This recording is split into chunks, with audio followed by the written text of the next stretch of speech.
Hey guys, and welcome to My Gaming Journal, where we examine both old and new video games in the format of a daily journal.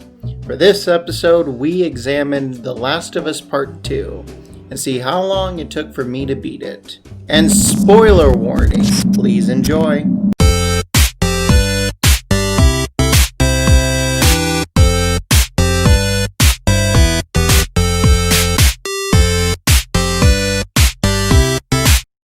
Dear Journal, so the game starts off with Joel telling his brother Tommy of the events what just happened in the last game.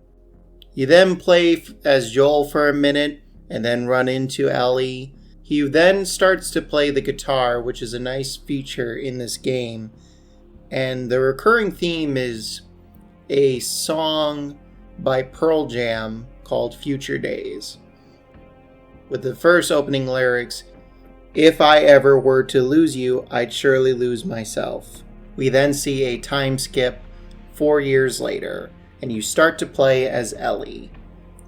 Things seem to be peaceful. They live in a village where everybody knows everyone, and things seem to be happy in this bleak world.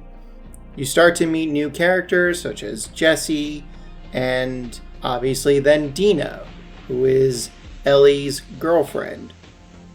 The game then takes a turn, and then after playing Ellie for a little bit, you play as this new character named Abby with her own group of friends. You start running from a horde of infected, which definitely feels more like Days Gone in terms of the gameplay there. Joel shows up for the first time in the post 4 years time skip, and him and Tommy save you, and you start fighting off infected. And then we get to the biggest turn in the game, where we find out that the person they've been looking for is Joel, in which they proceed to torture him. And Ellie gets word Joel's in trouble. She doesn't hesitate to go. She tries to find him. She does. Unfortunately, she is too late to save him, and Abby kills Joel, setting up the events of the game. Ellie's in full revenge mode. She is looking for Abby. And you are not alone on this trip. Dina does tag along as basically the Ellie from the last game. Instead of chapters, it is divided up Seattle days. In Seattle Day 1, it is definitely encouraged when playing this game to explore every detail. There are so many things to find if you go to other buildings, rather than just follow the story. You will find Easter eggs, you will find extra cutscenes, you will find resources such as ammo. The threat level has also gone up since The Last of Us. With this game, not only are there more types of infected, there are now several type of groups out there that have their own agenda. One thing I do appreciate about this game is showing LGBTQ characters. Obviously Ellie and Dina. They're just showing them as a couple. It's not a big deal. And showing that they're in love. And they're just trying to get by in this bleak world. As far as gameplay goes, obviously if you played the first one, you know exactly what to expect. But one thing that has definitely improved are the graphics. I'm amazed by the facial animations when you are performing a stealth kill on someone. As the game progresses, we find out more about the story that Dina is now pregnant, and Jesse is the father. After escaping the horde of infected, Ellie and Dina find a theater, which will basically be the hub for Ellie. But before we can get into that, we are introduced into a flashback, which is 1 year after the first game. Joel and Ellie are just out and about to celebrate Ellie's birthday. They go to a museum, and it's one of the finest parts of the game as far as introducing a bit of light in a dark world. You know, you can put a hat on a dinosaur and just the space sequence in general. You can tell Joel is trying to be the best dad he can be for Ellie.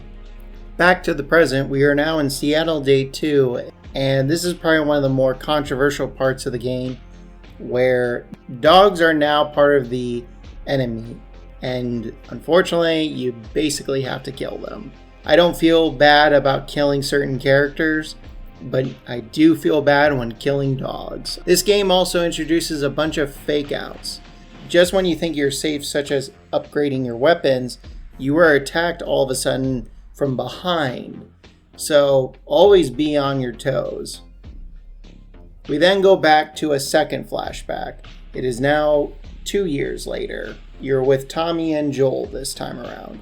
And the relationship with Joel is a bit strained compared to what it was a year prior.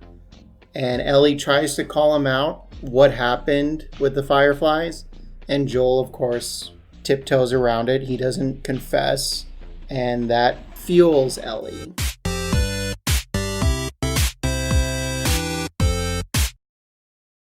Dear Journal, fun fact, when recording for this episode, I realized that this was going to be more than 15 minutes, and YouTube doesn't allow for videos longer than 15 minutes. For this half of the video, we are going to blaze through it just for the sake of time.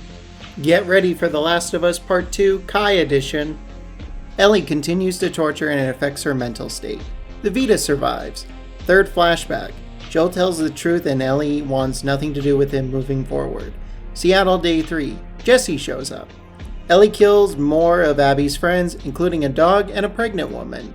Ellie reunites with Tommy. Abby finds Ellie and kills Jesse. Plot twist, you get to play as Abby for a good portion of the game now. You find out Abby wants revenge on Joel because... Dad! Dad! No! Seattle Day 1. Abby's perspective. Abby works with the Washington Liberation Front led by Jeffrey Wright, and he wants to go to war with the Seraphites.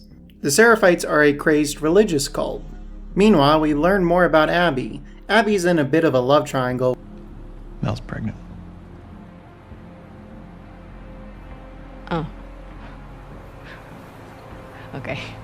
It's not just that, though. Should I say congrats? After that, you get kidnapped by some Seraphites. Just as you're about to get tortured and hung, you get saved by two new characters, Lev and Yara.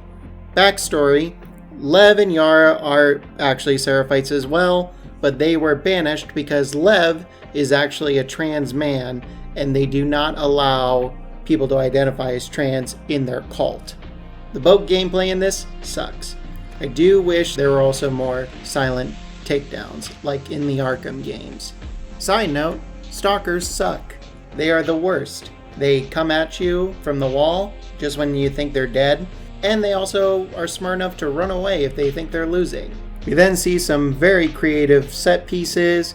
We fight a boss that should have been in Resident Evil, and then we get into some pretty heavy stuff. Lev wants to go rescue his mom, even though his mom has already disowned him for being trans. Yara thinks it's a bad idea. Lev goes anyway. Abby and Yara then have to go rescue Lev.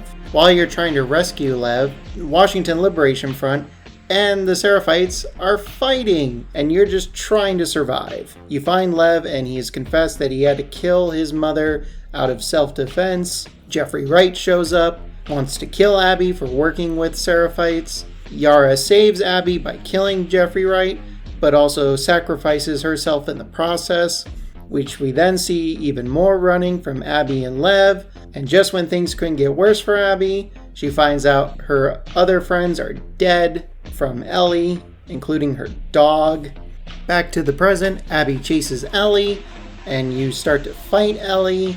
I feel really conflicted right now because who am I supposed to root for? Abby then decides to let Ellie and Dina go. We then see a time skip. Everything seems fine. Ellie is living on a farm with Dina and they have a baby together. And cut to credits, we're done.